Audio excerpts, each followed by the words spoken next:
By the way, how many holes are in a straw? 2?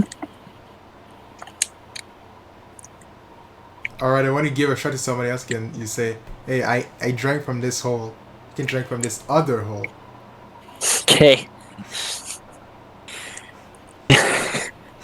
No, because then you'd just be trying to suck each other's spit.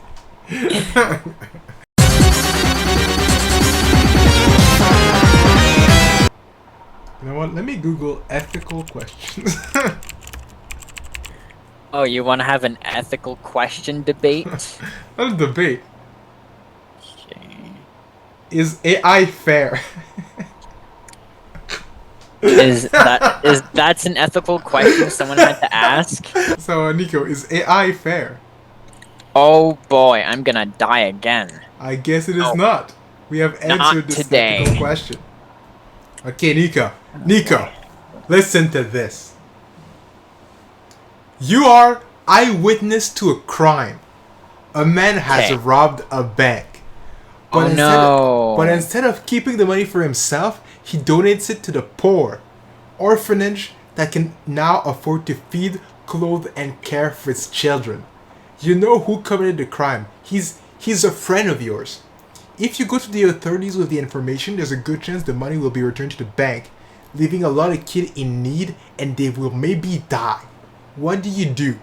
Turn the robber to the authorities? Right is right? Or say nothing since the money went to what you deem is a good cause?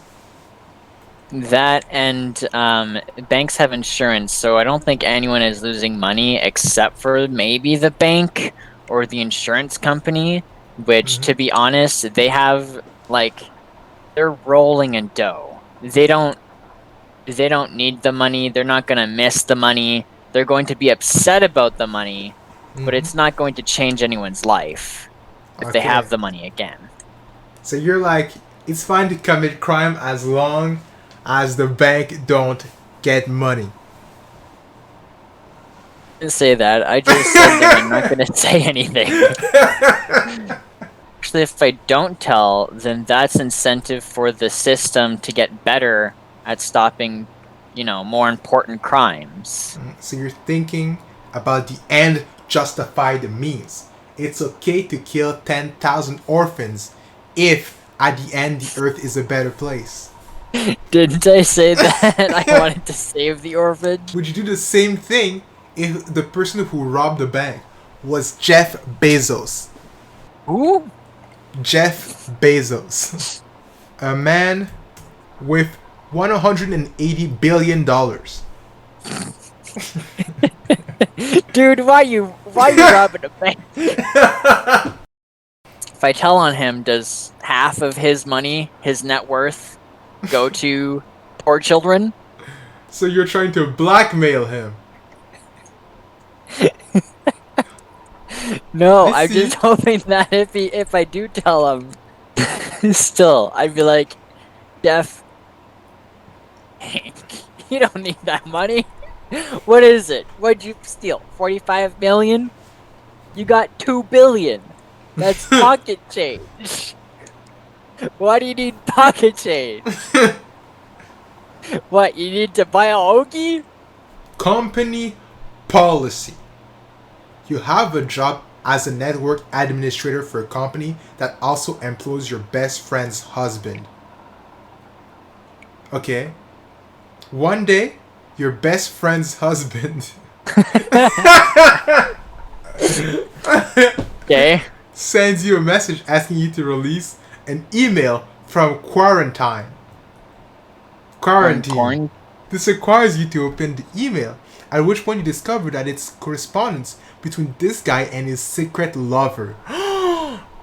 After releasing the What? email, you find yourself in a bit of a pickle.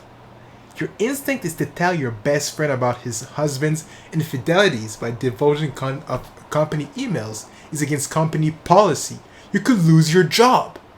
Once it becomes plain that your best friend found out about his cheating husband through a company email, all traces will inevitably lead to you as the leak.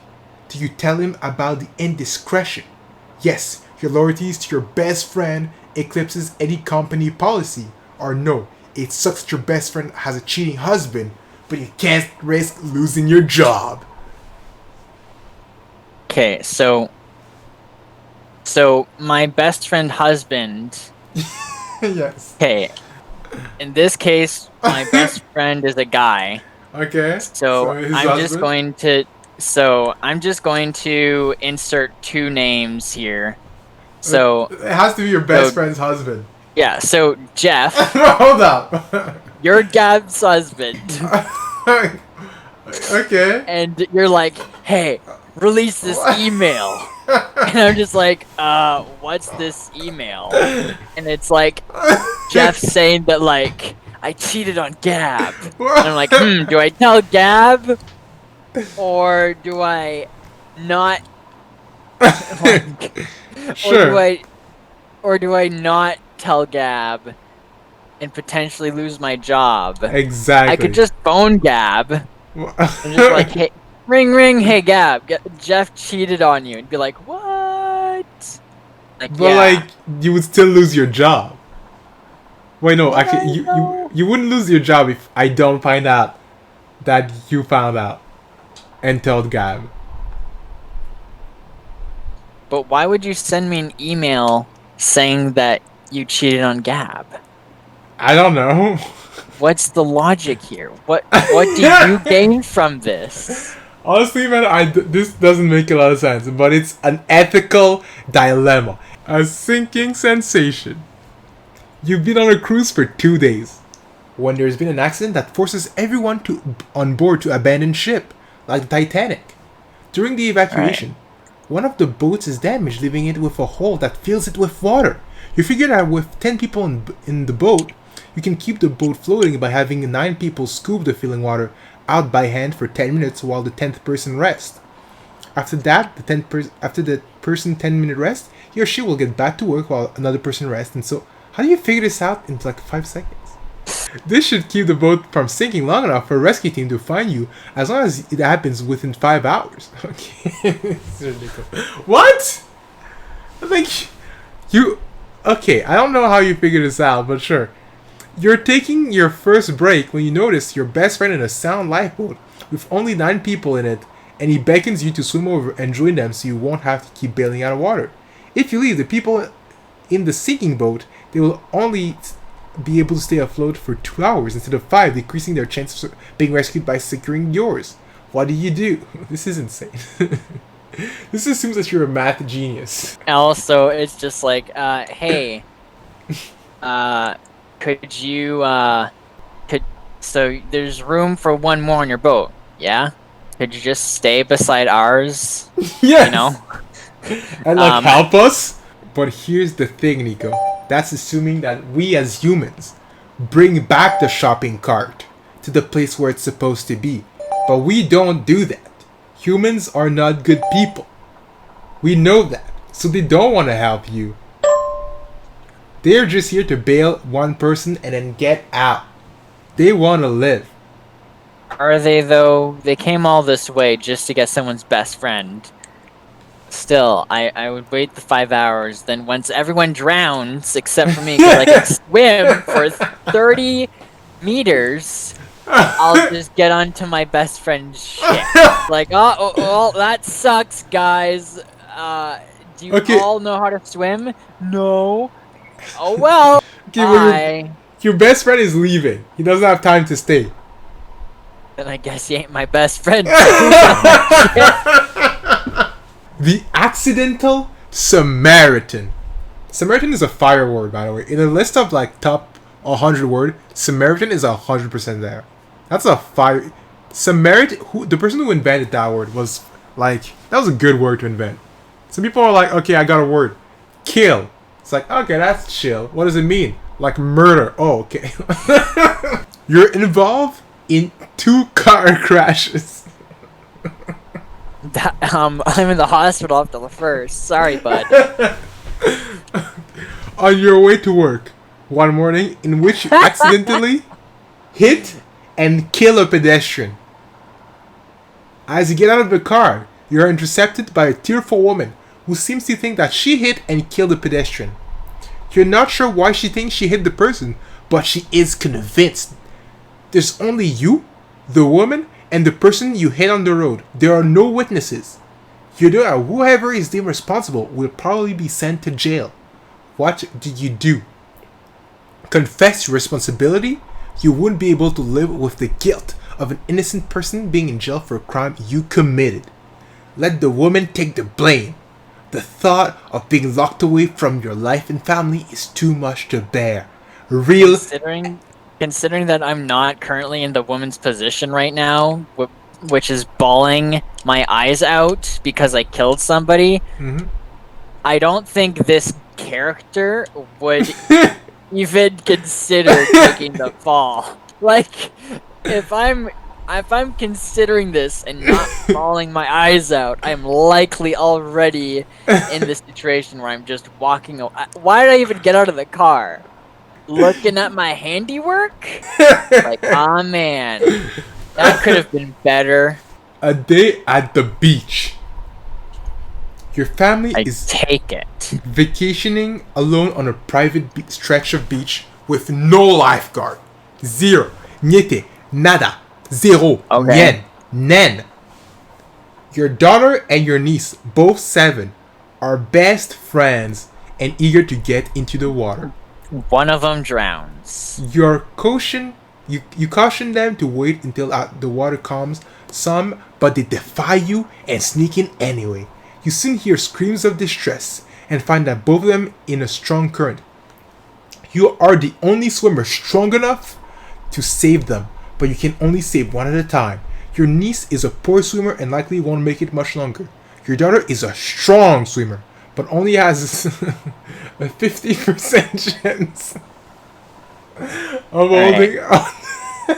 Let me just tell her something that gets her to 100%. And it's, don't fight against the current. Remember, swim to the side. Oh yeah, thanks, Dad. You're welcome. And then I save the other one.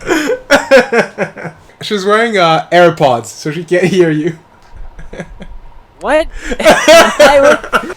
Are you sure? Who do you save first? For me to actually, like, not get killed by a rip current, I'm just going to trust that, you know, I've told my daughter how to deal with rip currents. Who's wearing AirPods right now? I think she's fine. You're just gonna hope your daughter survives. I see. So you save the niece first and Honestly, she should know better. I'm no position to, like, punish my niece because it's not my daughter. Oh. But my daughter, on the other hand, this is gonna be a good lesson.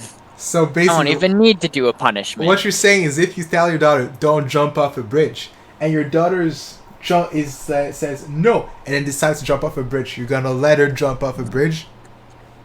I mean, if the other option is to follow her by jumping off the bridge too, then yeah, that's not the question. It would be like if both your niece and your daughter are jumping off a bridge, and one of them is a bouncer. Like, your daughter's a bouncer, so she has a 50% chance of living, but your niece isn't. Who do you save? A doctor's dilemma. You're a doctor at a top hospital. You have 6 gravely ill patients, 5 of whom are in urgent need of an organ transplant. You can't help them though, because there are no available organs that can be used to save their lives. The sixth patient, then, job done. The 6th patient, however, will die without a particular medicine. If she dies, you will be able to save the other 5 patients by using the organs of patient 6, who is an organ donor. What do? Keep patient 6 comfortable, but do not give him... you can't kill anybody. So you have to follow the Hippocratic Oath. Yeah, but which one you're is not, it? Oh yeah, you have You're not doing anything. You can't kill. It's a lot simpler when your profession itself deals with that kind of stuff. Yeah, for people who don't know, it's a hard question. For them, it's like, nah, you just save the 6th person. And then the other 5, it's like, hey man, we're sorry. There's absolutely no organs available. You're all gonna die. Have a good day. Because it's your last. So, people asked what do they think. 111 people said, what the fuck?